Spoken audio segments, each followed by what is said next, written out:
ஒரு வேத வசனத்தை எடுத்துக்கொள்ளுவோம். மத்திய எழுதின சுவிசேஷம் 5ஆம் அதிகாரம். எல்லாருமே எடுத்துக்கொள்ளுங்க. நல்ல ஒரு வேத வசனம். 5ஆம் அதிகாரம். அதுல 14வது வசனம் வாசிப்போம். நல்லா கவனிக்கணும். நீங்கள் உலகத்துக்கு வெளிச்சமா இருக்கிறீர்கள். மலையின் மேல் இருக்கிற பட்டணம் மறைந்திருக்க மாட்டார். போதும். அல்லேலூயா. நல்லா கவனிக்கணும். இயேசு கிறிஸ்துவை ஏற்றுக்கொண்ட நாம் யார் என்பதை நாம் முதலாவது தெரிந்து கொள்ள வேண்டும். அல்லேலூயா. இந்த மத்திய எழுதின சுவிசேஷம் 5, 6, 7 இந்த மூன்றுமே ஆண்டவராய் இயேசு கிறிஸ்து தன்னுடைய ஜனங்களுக்கு அதிகாரமாய் பேசின வார்த்தைகள். என்ன வார்த்தைகள்? அதிகாரமாய். அதாவது தன்னுடைய ஜனங்கள் இப்படித்தான் இருக்கணும், இப்படி இருக்க கூடாது, இதைத்தான் செய்யணும், இதை செய்யக்கூடாது சொல்லி பணிவால பேசல. எப்படி பேசல? பணிவா பேசல, அன்பாய் பேசல, இல்ல அதாவது பூசி மொழிகளாம் பேசல, ஜனங்களுக்கு தகுந்தாக்குள்ளலாம் பேசல. அவர் அதிகாரமாய், அதிகாரம் என்னது? ஒரு அதிகாரமாய் இப்படிதான் இருக்கணும், இப்படி இல்லைன்னா அப்படின்னு முடிச்சுங்க, வேஸ்ட், நரகம் அப்படின்னு சொல்லி முடிச்சுங்க. அல்லேலூயா. அந்த அதிகாரத்தை 3 அதிகாரத்தையும் வீட்டுல போய் நீங்க பாத்தீங்கன்னா தெரியும். 7வது அதிகாரத்துல கடைசி சொல்வது, அவர் வேத பாரகரை போல் போதியாமல் அதிகாரமுடையவராய் போதித்தபடியால் ஜனங்கள் ஆச்சரியப்பட்டார்கள். நம்முடைய தேவன் அன்புள்ள தேவன் தான். அவர் அன்புள்ள தேவன் தான். அவர் அன்பா தான் இருப்பார். அவர் அன்புக்கு அளவே கிடையாது. ஆனா அவர் தெளிவாய் சொல்லுகிறார், நீ இப்படி இருந்தாதான், நீ இப்படி இருந்தாதான் உனக்கு இது கிடைக்கும், இல்லைன்னா கிடைக்காது அப்படின்னு சொல்லி அதிகாரமா பேசிட்டு போன 3 அதிகாரம் தான் இது. இந்த 3 அதிகாரத்திலையும் வேற யாருமே பேசியிருக்க மாட்டாங்க, இயேசுவை தவிர. இந்த 3 அதிகாரத்துல இருக்கிற ஒவ்வொரு வார்த்தையும் அவர் நிறைவேற்றுவார். இந்த 3 வார்த்தை அவர் அதிகாரமா பேசினவர் பேசுவா. அதாவது சிலவங்க பேச்சு மட்டும் தான் இருக்குமே தவிர செயல்ல இருக்காதுன்னு சொல்லுவாங்க, பாத்துருக்கீங்களா? ஆனா ஆண்டவர் பேசினது மாத்திரம் இல்ல, அதை அப்படியே செயல்படுத்தினார். எங்க தெரியுமா? சிலுவையில. நீங்க அந்த ஒவ்வொரு வசனத்தை வாசித்து பாத்தீங்கன்னா அவர் சிலுவையில செய்த அத்தனை காரியமும் வரும்.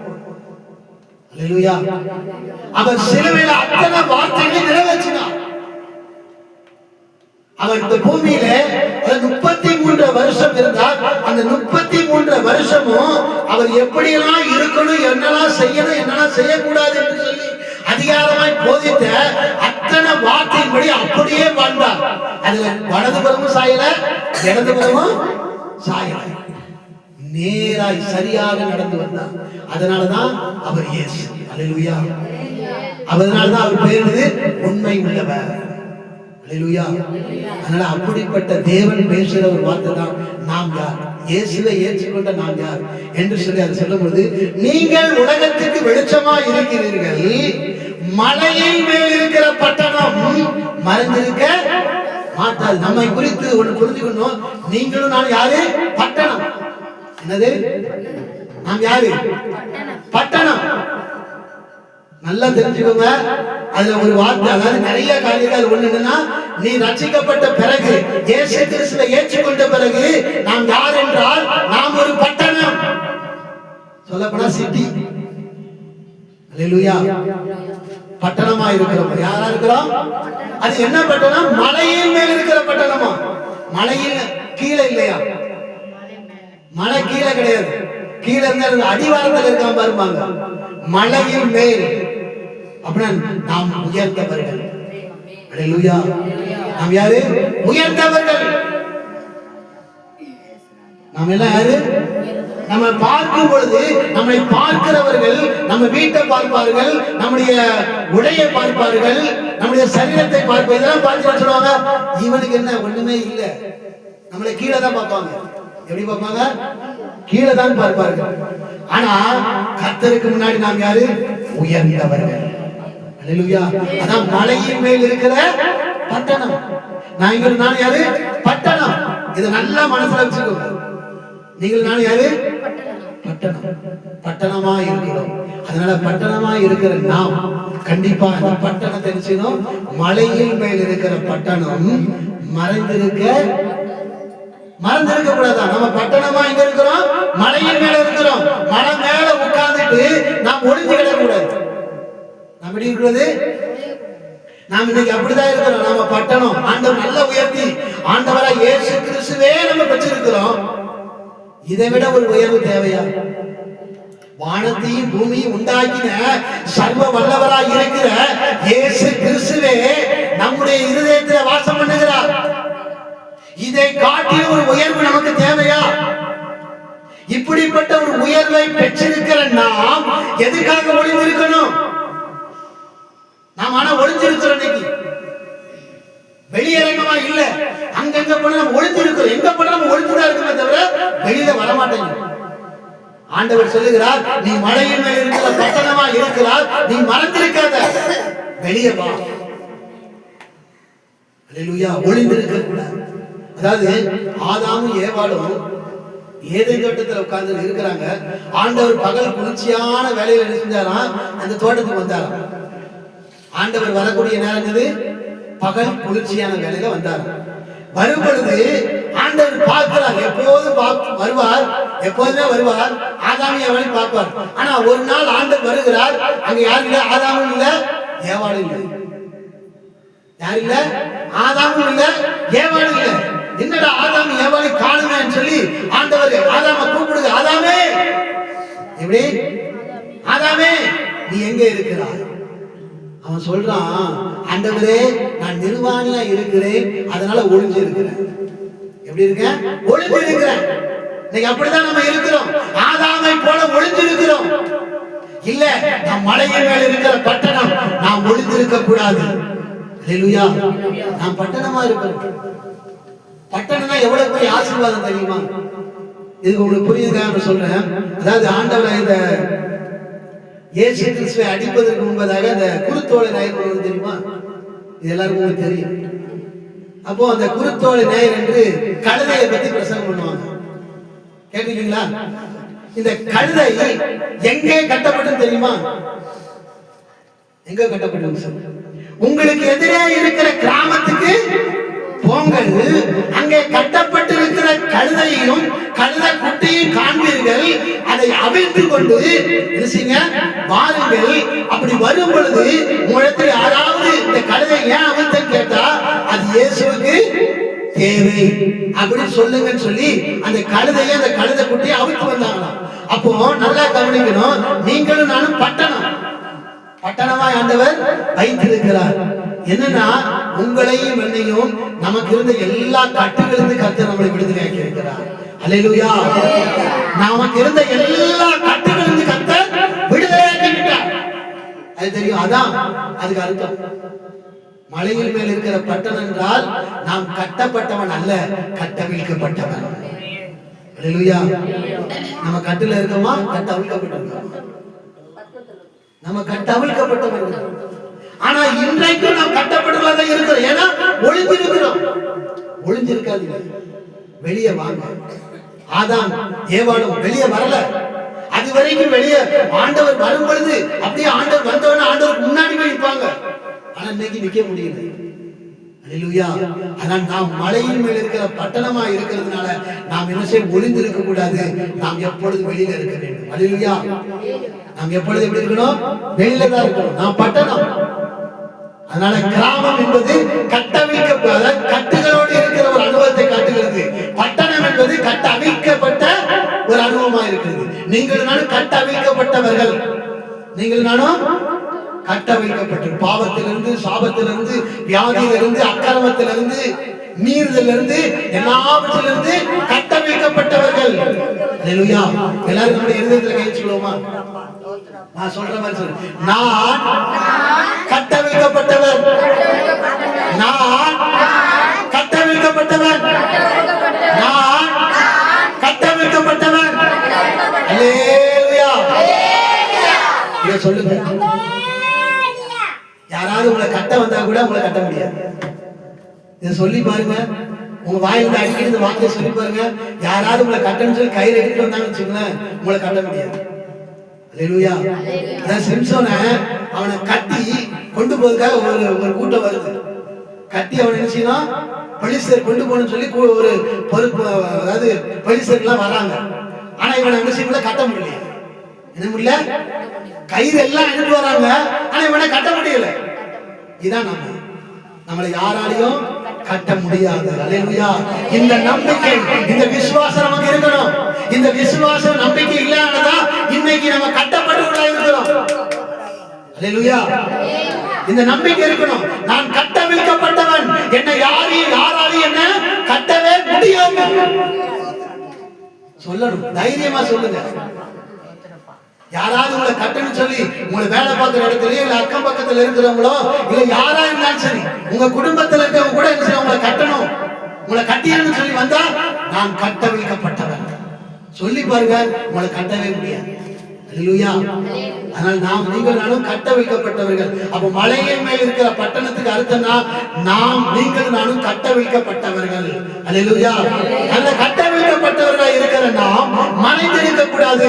அப்ப பட்டணமா இருக்கிற நாம் பட்டணமா இருக்கிறோமா, அந்த பட்டணத்தை வெளிப்படுத்துறோமா என்பதை குறித்து சுருக்கமாய் சொல்லி முடிச்சிருந்தேன். நல்லா கவனிக்கணும். பட்டணம் தான் என்ன? இப்போ அரக்கோணம் இருக்கு, சென்னை இருக்கு. அல்லேலூயா. சென்னை பெரிய பட்டணம். பெரிய பட்டணமா சின்ன பட்டணமா? பெரிய பட்டணம். அங்க போயாச்சுன்னா எப்படினாலும் பழச்சிடலாம், பழக முடியாது. ஆனா இங்க கொஞ்சம் கஷ்டம் தான். அல்லேலூயா. இங்க இருந்து எத்தனை பேர் சென்னை பட்டணத்துக்கு வேலைக்கு போறாங்க தெரியுமா உங்களுக்கு? எவ்வளவு பேர் எத்தனை, அதாவது இங்க இருந்து மாத்திரம் இல்ல, அதாவது வேலூர்ல எல்லாம் இருந்து சென்னைக்கு டெய்லி வேலைக்கு போறாங்க. அப்போ அது பட்டணமா, சென்னை ஒரு பட்டணமா இருக்கிறதுனால அங்க போனா பிழைச்சிடலாம்.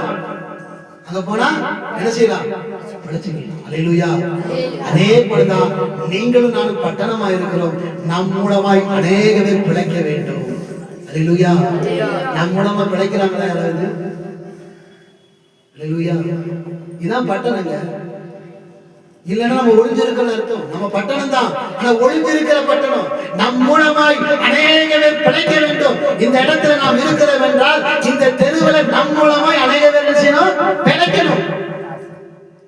இன்னும் சுருக்கமாய் சொல்ல போனா இயேசுவை ஏற்றுக்கொள்ளாதவர்கள் என்னத்துக்கு சமம்? செத்தவர்களுக்கு சமம். புரிஞ்சிருச்சா? இப்ப அவங்க எல்லாம் என்ன செய்யணும்? இயேசுவை ஏற்றுக்கொள்ளாத அத்தனை பேரும் மரித்தவர்களுக்கு சமமா இருக்கிற அவர்கள் என்ன செய்யணும்? மரித்தவர்கள் பிழைக்கணும். அப்படி நம்மளவா பிழைக்கிறாங்களா? அப்படி பிழைக்க வைப்பதுதான் மலையின் மேல் இருக்கிற பட்டணம். அது மறைந்திருக்காத பட்டணம். அல்லேலூயா. அப்ப நம்மளவா பிழைக்கிறாங்களா? ஒரு வசனம் எடுத்துக்கொள்வோம். ஆதியாகமம் 20 அதிகாரம் எடுத்துக்கொள்வோம். ஆதியாகமம் 20 அதிகாரம், அதுல ஒரு வசனத்தை வாசியுங்கள்.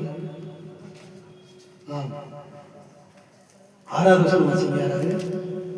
அப்பொழுது தேவன், நல்லா கவனிக்கணும். அப்பொழுது தேவன் உத்தம இருதயத்தோடு நீ இதை செய்தாய் என்று, உத்தம இருதயத்தோடு நீ இதை செய்தாய் என்று நான் அறிந்திருக்கிறேன். நீ எனக்கு விரோதமாக பாவம் செய்யாதபடிக்கு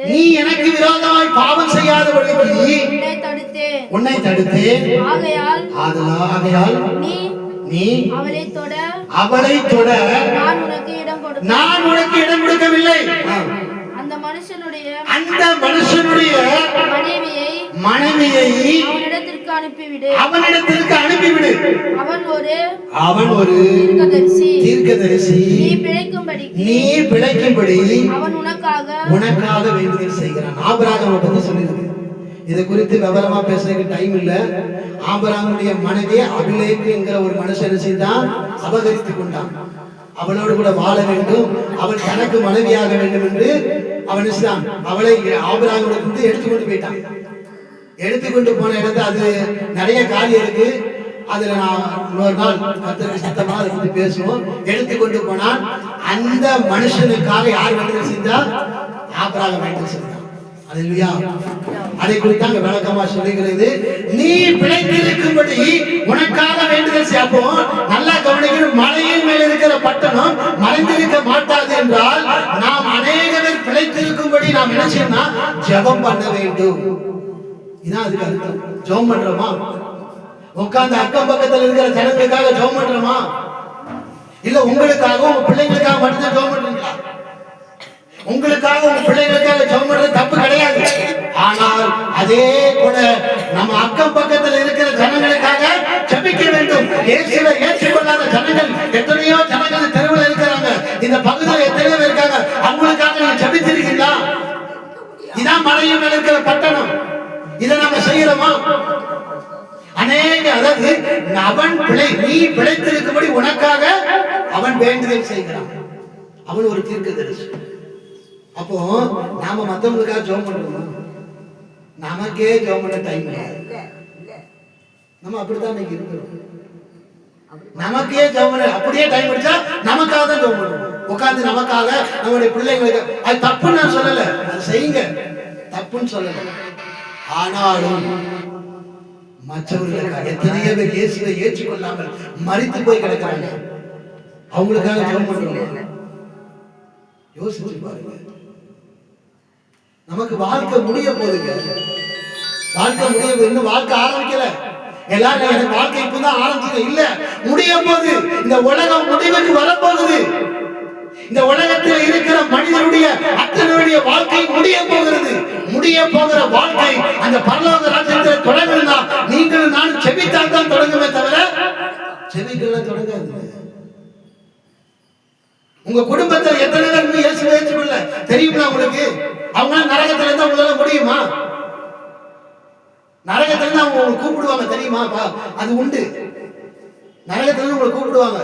எப்பா நீ பரலோகத்துல உட்கார்ந்துருக்கிய, நான் நரகத்துல கிடக்குறேன்னு அப்படின்னு சொல்லி அவங்க கஷ்டப்படுறத நீங்க பாப்பீங்க. அப்ப உங்களுக்கு எவ்வளவு வேதனையா இருக்கும். ஒருவேளை உங்க கணவரை இயேசுவை ஏற்றுக்கொள்ளல, உங்க மனைவி உங்களை ஏற்றுக்கொள்ள, மனைவி ஏற்றுக்கொள்ளாம இயேசுவை ஏற்றுக்கொள்ளாம இருக்கலாம். உங்க பிள்ளைங்க ஏற்றுக்கொள்ள, அந்த பிள்ளைங்க நரகத்துல இருக்கும் போது உங்களுக்கு எப்படி இருக்கும்? ஜெபம் பண்றோமா? ஜெபம் பண்ணுங்க. உங்க அக்கம் பக்கத்துல நல்லா பேசுறீங்க, அவங்க நரகத்துல இருந்தா உங்களுக்கு எவ்வளவு வேதனையா இருக்கும்? இருக்காதோ? நம்மளாம் இருக்கிறத பார்த்தா அப்படிதான் இருக்கு. யார் எப்படி போனா நமக்கு என்ன? நான் பரலோகம் வந்து சேர்ந்துட்டேன், பரலோகம் போக முடியாது. அப்படி இருந்தா யார் எப்படி போனா என்ன அப்படிங்கிற எண்ணம் உங்களுக்குள்ள வந்துட்டுனா, உங்களுக்கோ எனக்கோ வந்துட்டுனா பரலோக ராஜ்யத்துக்குள்ள நாமும் போக முடியாது. அல்லேலூயா. ஒரு உண்மையான கிறிஸ்தவன் என்றால் இயேசு கிறிஸ்துவை உண்மையிலேயே ஏற்றுக்கொண்டிருந்தால், அதாவது மரித்து கிடக்கிற ஜனங்களுக்காக ஜெபம் பண்ணுவான். அல்லேலூயா. அதனாலதான் வெள்ளிக்கிழமை ஜெபம் பண்ணுங்கன்னு சொல்றேன். வந்து ஜெபம் பண்ணுங்க. உங்க தெருவுல எத்தனை பேர் உங்களுக்கு ரட்சிக்கப்படும்? உங்க அண்ணன் தம்பிங்க ரட்சிக்கப்படாம இருக்காங்க, உங்க அக்கா தங்கச்சி ரட்சிக்கப்படாம இருக்காங்க, உங்க சம்பந்தி குடும்பம், உங்க நாத்தனா குடும்பம் ரட்சிக்கப்படாம இயேசுவை ஏற்றுக்கொள்ளாம இருக்கிறாங்க. ஜெபம் பண்ணுங்க அவங்களுக்காக. இதான மலையின் மேல் இருக்கிற பட்டணம் மறைந்திருக்காத ஒரு பட்டணம் என்றால் இதான் அர்த்தம். நாம ஜெபம் பண்றதே கிடையாது. அப்படியே ஜெபம் பண்ண வந்தாலும் நமக்காக நம்ம பிள்ளைங்களுக்காக ஆண்டவர் சொன்னாரு, எப்பா உங்களுக்காக உங்க பிள்ளைங்களுக்காக அழுங்கன்னு சொன்னாரு. ஒரு வார்த்தை சொன்னாரு, அதையே பிடிச்சுட்டோம் நம்ம. அல்லேலூயா. அருமையான யோபு, தன் கூட இருந்த சிநேகிதர்கள் அவனை திட்டினாங்க. உனக்கு வேணும் என்னது? அவனே தலைய உச்சி முதல் பாத வரைக்கும் பருக்கள்லாம் இருக்கிறான். இந்த சிரட்டை இருக்கு தெரியுமா? என்னது இந்த தேங்காய் வருது, அதை வச்சு சொல்லிறான். அவ்வளவு கஷ்டத்துல இருக்கான். பார்க்க போற ஃப்ரெண்டு நண்பன் என்ன, உமக்கு வேணும் என்னது? நீ செய்த பாவம் அப்படி, நீ செய்த அக்கிரமம் அப்படி அப்படி சொல்லி இல்லாததான் சொல்றான். சொன்ன அந்த மனுஷர்களுக்கு ஒரு சிறையிருப்பு வந்துச்சு. யாருக்கு? இந்த யோபை பார்த்து, அதாவது நகைத்தவர்கள், இழிவாய் பேசினவர்கள், அற்பமாய் எண்ணினவர்கள் என்ன சிறையிருப்பு வந்துச்சு. யோபு என்ன செஞ்சா தெரியுமா? நாம என்ன செஞ்சிருப்போம்? அவனுக்கு வேணும். நம்மளை பார்த்து சொன்னான, நம்மளை பார்த்து அற்பமா நினைச்சானே அவனுக்கு வேணும், நான் ஏன் அவனுக்கு ஜெபம் பண்ணணும் அப்படின்னு நம்ம கேள்வி கேட்போம். ஆனா யோபு அப்படி கேட்டாரா? அந்த சிநேகிதர்களுக்காக ஜெபம் பண்ணினா அவர்களும் இயேசுவை ஏற்றுக்கொள்ள வேண்டும், அவர்களும் இயேசுவை பின்பற்ற வேண்டும். அதனால என்ன நடந்து தெரியுமா? அவங்களுடைய சிறையிருப்பு மாறிச்சு, யோபுடைய சிறையிருப்பு மாறிச்சு. அல்லேலூயா. நாம எதுக்காக ஜெபம் பண்றோம் யோசிச்சு பாருங்க. இதாங்க மலையின் மேல் இருக்கிற பட்டணம். மற்றவங்களுக்காக ஜெபிக்கிறீங்களே, இதுதான் மலையின் மேல் இருக்கிற பட்டணம். இதான் வெளியரங்கமா இருக்கிற பட்டணம், மனதில் இருக்கிற பட்டணம் அல்ல. அதனால இன்றைக்கு ஒப்பு கொடுங்க, மற்றவங்களுக்காக ஜெபம் பண்ணுங்க. இயேசுவை ஏற்றுக்கொள்ளாம எத்தனையோ பேர் இருக்கிறாங்க. முடிஞ்சா ஜெபம் பண்ணுங்க, ஜெபம் பண்ணிட்டு உங்களால முடிஞ்சா போய் இயேசுவை பத்தி சொல்லுங்க. நம்மளால முடியல, நம்ம வேலையே சரியா இருக்கு. இது மலையின் மேல் இருக்கிற பட்டணத்துக்கு அர்த்தமே கிடையாது. அல்லேலூயா. அதனால நீங்களும் நான் என்ன செய்யணும்? ஜெபம் பண்ணணும். நல்லா மரித்து கிடக்கிற ஜனங்களுக்காக ஜெபம் பண்ண வேண்டும். ஆண்டவராய் இயேசு கிறிஸ்து இந்த பூமிக்கு எதற்காக வந்தா தெரியுமா? ஒரு ஆத்மா கூட கெட்டு போக கூடாது, நித்திய ஜீவனுக்கு எல்லா ஆத்மாவும் வரணும். இதான் தேவனுடைய சித்தம். இந்த பூமியில இருக்கிற யாருமே நரகத்துக்கு போக கூடாது. அப்ப நரகத்துக்கு அவங்க போகாம இருக்குன்னா நீங்களும் நான் என்ன செய்யணும்? ஜெபம் பண்ணணும். ஜெபம் பண்றோமா? இதுதான் மலையின் மேல் இருக்கிற பட்டணம். அல்லேலூயா. இன்னும் ஒரு காரியம், பட்டணத்துக்கு பட்டணம் என்றால் என்னது புரிஞ்சுச்சா? ஜெபம் பண்ணணும். பட்டணம் இன்னொரு அர்த்தம், அங்க போனா பிழைப்பார்கள், ஒரு அர்த்தம் வந்துருச்சா? இன்னொன்னா பட்டணத்துல எல்லாருக்கும் அனுமதி உண்டு. இவங்க வரக்கூடாது, அவங்க வரக்கூடாது. அது கிராமத்துல கட்டுப்பாடு, இவங்கெல்லாம் உள்ள வரக்கூடாது, இந்த ஜாதிக்காரங்க உள்ள வரக்கூடாது. இது கிராமத்துல இருக்கு கட்டுப்பாடு. ஆனா பட்டணத்துல இந்த மாதிரி கட்டுப்பாடுலாம் கிடையாது. வர்ற எல்லாரையும் ஆதரிப்பார்கள். அல்லேலூயா. தேசித்தனம் பண்றவங்களையும் ஆதரிப்பாங்க, கொலை செய்தவர்களையும் ஆதரிப்பார்கள், எல்லாருக்கும் என்ன செய்வாங்க? ஆதரவு கொடுப்பார்கள். அல்லேலூயா. என்னடா இப்படி சொல்றாரு நினைக்காதீங்க. நம்முடைய ஆண்டவராய் இயேசு கிறிஸ்து எல்லாரையும் நேசித்தார். அல்லேலூயா. பேசியையும் நேசித்தார், பேசி இல்லாதவனையும் நேசித்தார், கொலைகாரையும் நேசித்தார், கொலை செய்யாதவனையும் நேசித்தார். ஆனா இன்றைக்கு நாம் என்ன செய்யறோம்? அல்லேலூயா.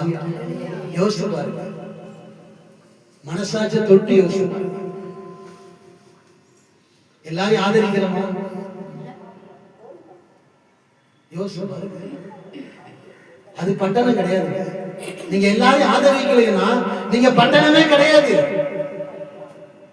நாம பெருமையா பேசுறோம், நான் கிறிஸ்தவன், நான் கிறிஸ்தவன். என்ன இருக்காது? ஒண்ணுமே இல்லையே. நீ யாரையுமே ஆதரிக்கல, நீ கிறிஸ்தவன். என்ன கிறிஸ்தவன்? அப்படிதான் வேதம் சொல்லுது. ஆண்டவராய் இயேசு கிறிஸ்து தன்னிடத்தில் வருகிற யாரையும் புறம்பே தள்ளவில்லை. யாரையுமே புறம்பே தள்ளலையா? யாரையுமே அவர் புறம்பே தள்ளாமல் அவர்களை நேசித்து அவர்களுக்காக ரத்தத்தை சிந்தினார். அவர்தான் பெரிய பட்டணம். அவருக்கு கீழே இருக்கிற பட்டணம் நாம் அப்படி இருக்கிறோமா? எல்லாரையும் ஆதரிக்கிறோமா? குடும்பத்துல மருமகள் வருகிறாள், மருமக உங்களுக்கு சாதகமா இருந்தால் அந்த மருமகளை ஆதரிப்பீங்க. சாதகம் இல்லைன்னா இந்த மருமலை ஆவே மாட்டான், அவ ஒரு வாயாடி. இது என்னது? இது மலையின் மேல் இருக்கிற பட்டணத்துக்கு அர்த்தமா? பிடிச்ச மாமியாரா இருந்தா ஆதரிப்பீங்க, பிடிக்காத மாமியாரா இருந்தா ஆதரிக்க மாட்டீங்க. பிடிச்ச சாமா இருந்தா சாமன் ஆதரிப்பேன், பிடிக்காத ஜான்சன் இருந்தா நான் ஆதரிக்க மாட்டேன். இது என்னத்துக்கு? இதுல என்ன பிரயோஜனம்? இது ஆதரவு கிடையாது. ஆதரவு என்றால் பிடிச்சவங்களா இருந்தாலும் பிடிக்காதவங்க இருந்தாலும் ஆதரிக்க வேண்டும். இதுதான் மலையின் மேல இருக்கிற பட்டணத்துக்கு அடையாளம். ஆதரவு கொடுக்கிறோமா? பட்டணம் பட்டணம் பட்டணம் பேசுறோம். பட்டணத்துக்கு போனா நம்ம குறைச்சிடலாம். பட்டணத்துக்கு யாரு போனாலும் ஆதரவு கிடைக்கும். நம்ம வாயால சொல்றோம், வாயால வடை நல்லா சொல்லுவோம், வாயால வடை நல்லா சொல்லுவோம். ஆனா கையால ஒரு நாள் செய்யணும். அல்லேலூயா. நிறைய பேர் பாத்தீங்களா, நல்லா வடை சொல்லுவாங்க. அப்படியே அவங்க பேசும்போது பார்த்தா அப்படி பயங்கரமா இருக்கும். அப்படி தேன் இருக்குமா, தேன் ஒழுகி அப்படி கீழே விழுந்துரும். அந்த மாதிரி பேசுவாங்க. ஆனா செயல்ல ஒண்ணுமே இருக்காது. அல்லேலூயா. அப்படி நம்ம இருக்க கூடாது. நல்லா நான் ஆதரிப்பேன், என் மருமோட தாங்குவேன், என் மாமியார தாங்குவேன், என் நாத்தனார தாங்குவேன், என் நாத்தனார கொழுந்தரை தாங்குவேன், நல்லா பேசுவோம். ஆனா அங்க ஒண்ணுமே இருக்காது. அல்லேலூயா. கருவாடு மாதிரி நம்ம இருக்கணும். அல்லேலூயா. கூடுதான், செயல்ல ஒண்ணுமே கிடையாது. அல்லேலூயா. ஆதரிங்க, எல்லாத்தையும் ஆதரிங்க. ஆண்டவராய் இயேசு கிறிஸ்துவினிடத்திலே அதாவது ஆண்டவராய் இயேசு கிறிஸ்துவினிடத்திலே வேதபாரகர் பரிசேயர்கள் ஒரு பெண்ணை கொண்டாந்து நிப்பாட்டுறாங்க. ஒரு பெண்ணை கொண்டாந்து நிப்பாட்டுறாங்க. அவன் என்ன செய்யறான்? தேசித்தனம் பண்ணாலும், என்ன பண்ணா? விபச்சாரம் செய்தாலும். அது எப்படி தெரியுமா சொல்லி பாருங்க, ஆண்டவரே இந்த பெண் தேசித்தனம் பண்ணும் பொழுது கையும் மெய்யுமாக, என்னது கையும், அவங்க விபச்சாரம் பண்ணி கொண்டிருக்கும் போது கையும் மெய்யுமாக பிடிச்சிட்டு வந்தாங்களா? என்னதே கையும் மெய்யுமா பிடிச்சிட்டு வந்தாங்களா? அப்ப கையும் மெய்யும் பிடிச்சிட்டு வந்தாங்கன்னா விபச்சாரம் தான், 2 பேர் சேர்ந்ததான் விபச்சாரம். ஒருத்தர் மட்டும் பண்ணா விபச்சாரமா? அங்க கூட ஒருத்தர் இருந்திருப்பாங்களா? அவனை எங்க? ஆனா என்னது கையும் மெய்யுமா கூட்டு வந்தாங்களா? பேர் என்னது கையும் மெய்யுமா கூட்டு வந்தாங்களா? ஆனா இங்க வந்திருக்கிறது பெண்ணு மட்டும் தான் வந்திருக்கா, பையனை காணும். அல்லேலூயா. கொண்டாந்துட்டு என்ன சொல்றாங்க? ஆண்டவரே, மோசேயினுடைய நியாயப்பிரமாணம் எழுதியிருக்கிறது, தேசித்தனம் செய்கிற யாரா இருந்தாலும் அவர்களை கல்லெறிந்து கொள்ள வேண்டும். ஆனா இவங்களை நான் கல்லெறியட்டுமா அப்படின்னு எல்லாரும் கல்ல எடுக்கிறாங்க. எப்படி பாருங்க, இது ஏதாவது நியாயம் இருக்கா? அல்லேலூயா. ஆனா ஆண்டவர் என்ன செஞ்சார்? ஆண்டவர் பாவம் செய்யாத, அவர் பார்வையில கூட பாவம் கிடையாது. அவர் எந்த காரியத்திலும் பாவம் செய்யாத அந்த ஆண்டவர் என்ன பண்ணாரு? அந்த பெண்ணை பார்த்து இனி நீ பாவம் செய்யான்னு சொல்லி விடுவித்தார். அவளை ஆதரித்தார். கூட சேர்ந்தவங்களா கல்லெறிஞ்சு ஆதரிக்க மனசு இல்ல, கூட சேர்ந்தவங்களா ஆதரிக்க மனசு வரல. ஆனா ஆண்டவர் ஆதரித்தார். சமரிய பெண்ணை குறித்து சொல்லும் பொழுது அவள் 5 புருஷன் கொண்டவளாம். 6வது புருஷன் கிடையாது. 6வது புருஷன் கிடையாது. நம்ம ஊர் சொல்றத வச்சுட்டு இருக்காங்க, அப்படி சொல்லுவாங்க. அந்த மாதிரி 6வது வச்சிருக்காங்க. இத ஆண்டவர் தெளிவாய் பேசி அந்த பெண்ணையும் ஆண்டவர் ஆதரித்தார். நீ 5 புருஷன் கொண்டவ அப்படின்னு சொல்லி தள்ளல. அவளை ஆண்டவர் ஆதரித்ததினால் அவள் மூலமாய் அவள் இருந்த அந்த கிராமம், அந்த பட்டணம் முழுவதும் ரட்சிக்கப்பட்டது. அல்லேலூயா. நம்ம ஆதரிக்கிறோமா? அப்படி நம்ம கேவலமா பேசுறோம், இழிவாய் பேசுறோம். இது பட்டணத்துக்கு அடையாளமே கிடையாது. நம்ம ரட்சிக்கப்பட்டு பிரோஜனமே கிடையாது. ஆதரிங்க. உங்க இடத்துல வருகிற எல்லாரும் ஆதரி. மாமியை பிடிச்ச மாமியார், பிடிக்காத மாமியார், எந்த மாமியார் இருந்தாலும் சரி ஆதரிங்க. எனக்கு அவனை பிடிக்கல, நான் எதுக்கு அவனை ஆதரிக்கணும்? இன்றைய கடைசி காலத்துல பிள்ளைங்களை பிடிக்கிறது, பிள்ளைங்களை ஆதரிக்காத எத்தனையோ பெற்றவர்கள் இருக்கிறார்கள். பெற்றவர்களை ஆதரிக்க முடியாமல் பெற்றவர்களை தள்ளிவிடுகிற பிள்ளைகள் எத்தனையோ இருக்கிறாங்க. ஆனா கேட்டால் அவர்கள் கிறிஸ்தவர்கள். ஆண்டவர் சொல்லுகிறார், உன் ஆயுசு நாட்கள் நீடித்திருக்கும்படி உன் தாயின் தகப்பனையும் கனம் பண்ணுவான்னு சொல்லி இருக்கு. இந்த வசனத்தை நல்லா தெரிஞ்ச பல வருஷமா இருக்கிற கிறிஸ்தவர்கள் இன்றைக்கு தாய் தகப்பனை கனம் பண்றதே கிடையாது, ஆதரிக்கிறதே கிடையாது. கேட்டா அவர் எனக்கு சொத்தா சேர்த்து வச்சாரு, உன்னை பெற்றிருக்கிற அதுவே பெரிய ஆசீர்வாதம். இன்னொரு வார்த்தை நான் சொல்றேன், பிள்ளைகள் நல்லா கவனிங்க. பெத்தவங்களை பார்த்து நீ ஏன் என்ன பெத்த அப்படி நீங்க கேள்வி கேட்டால் கர்த்தர் உங்களுக்கு தண்டனை தருவார். அவங்க ஒருவேளை வசதி இல்லாம இருக்கலாம், வசதியோட இருக்கலாம். ஆனா நீங்க பார்த்து கேட்க கூடாது, ஏன் என்ன பெத்த அப்படின்னு பெத்த அம்மாவையோ அப்பாவையோ கேட்க கூடாது. அந்த உரிமை உனக்கு கிடையாது. அப்படி அந்த உரிமையை எடுத்துக்கொண்டால் அதற்கு தக்க தண்டனை பெற்றுக் கொண்டுதான் ஆக வேண்டும்.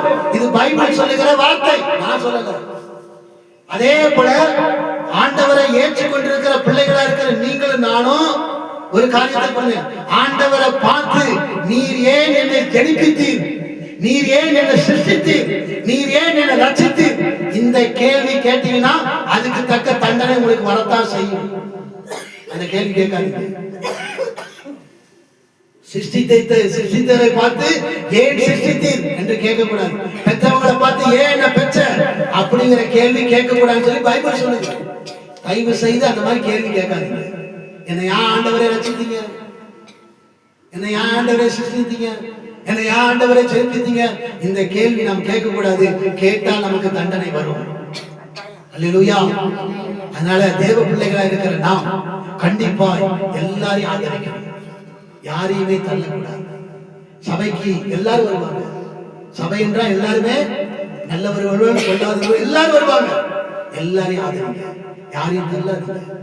இதான் மலையின் மேல் இருக்கிற பட்டணம். அது மறைந்திருக்காத பட்டணம். அதுதான். இல்லைன்னா நம்ம ஒளிஞ்சிருக்கணும். ஒளிஞ்சிருந்தால் நமக்கு ஆசீர்வாதம் கிடையாது.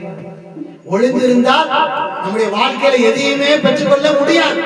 வெளியில வாங்க, வெளியில வாங்க. அல்லேலூயா. நாம யாரு? மலையின் மேல் இருக்கிற பட்டணம். அல்லேலூயா.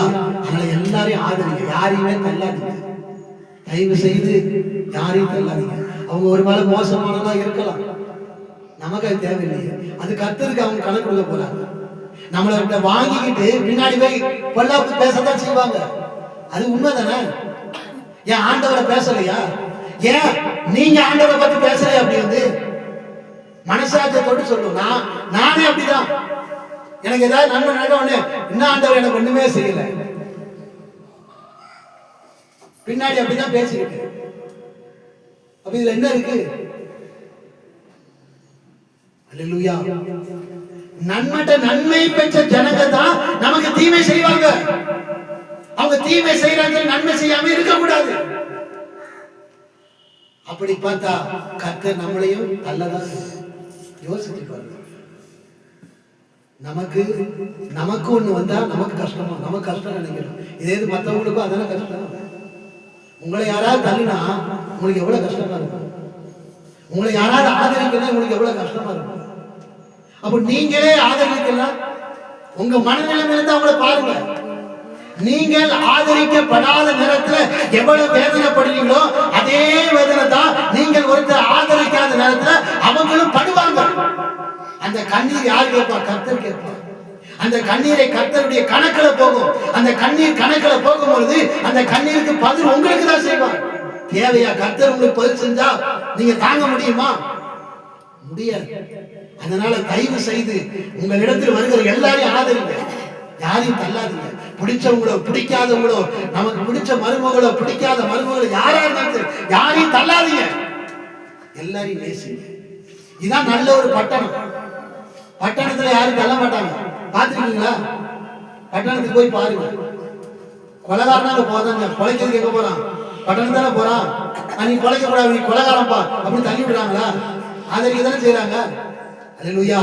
இன்னும் பழைய ஏற்பாடுல என்னாகும் புத்தகத்துல அடைக்கல பட்டணம் என்பதை நாம் நினைச்சுமா ஒண்ணு உருவாக்கணுமா? நாம் உருவாக்க ஒரு பெரிய ஒரு கட்டணம், ஒரு செட்டு, ஏதோ ஒரு கூடாரம் ஒண்ணு போட்டு, அதாவது யாராவது ஆதரவு இல்லாம கொலை செஞ்சுட்டு வந்தாலும் ஆதரவு எனக்கு வேணும்னு சொல்லி வந்தா அந்த கூடாரத்தை வச்சு அவனை வச்சு பராமரிக்கணுமா? இது பழைய ஏற்பாடுல நியாயப்பிரமாணம். அதுக்காக அதுக்குன்னு ஒரு இடத்தை வாங்கி அதுக்குன்னு ஒரு கொட்டாயை போட்டு நம்ம அதுக்காக வச்சிருக்கணுமா? யாருக்கு? ஆதரவு இல்லாதவர்களுக்கு ஆதரவு கொடுக்க முடியும். பழைய ஏற்பாடு அப்படி இடத்தை வாங்கி, நம்ம இடம்லாம் வாங்க வேண்டாம், நம்ம கிட்ட வந்தவங்களுக்கு ஆதரிச்சா போதும். அப்படி ஆதரிக்கிறோமா? அப்படி ஆதரிச்சால் உங்களுக்கு பலன் கர்த்தர் தருவார். அல்லேலூயா. சரி, மலையின் மேல் இருக்கிற பட்டணம் மறைந்திருக்க மாட்டாங்க. இது பட்டணத்தை குறித்து நிறைய காரியம் இருக்கு. அதனால இது போதும். நான் முதலாவது என்ன செய்யணும்? நல்லா மற்றவங்களுக்காக நம்ம அக்கம் பக்கத்துல மறித்து எத்தனையோ இயேசுவை ஏற்றுக்கொள்ளாமல் எத்தனையோ பேர் மறித்தவர்கள் இருக்கிறார்கள். அவங்களுக்காக ஜெபம் பண்ணுங்க, உட்கார்ந்து ஜெபம் பண்ணுங்க, டெய்லி ஜெபம் பண்ணுங்க. அதுக்காக ஒரு டைம் எடுத்துக்கோங்க. எவ்வளவோ நேரம் இருக்குல்ல, இல்லையா? இல்ல வேலைக்கு 24 மணி வேலை பார்க்கீங்களா? சொல்லுங்க. 24 வேலை பார்க்கல இல்லையே. உட்கார்ந்து பல கதையை பேசுறவன், பக்கத்து வீட்டுக்கார கதை, பக்கத்து வீட்டுக்கார கதை, அவன் இவனை எடுத்துட்டு போயிட்டான், இவனை எடுத்துட்டு போயிட்டான்,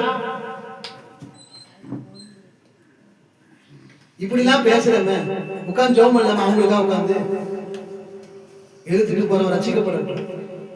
போனவள் ரசிக்கப்படும். ஜெபம் பண்ணலாம? உட்கார்ந்து உங்க நேரத்தை வீணாக்காதீங்க.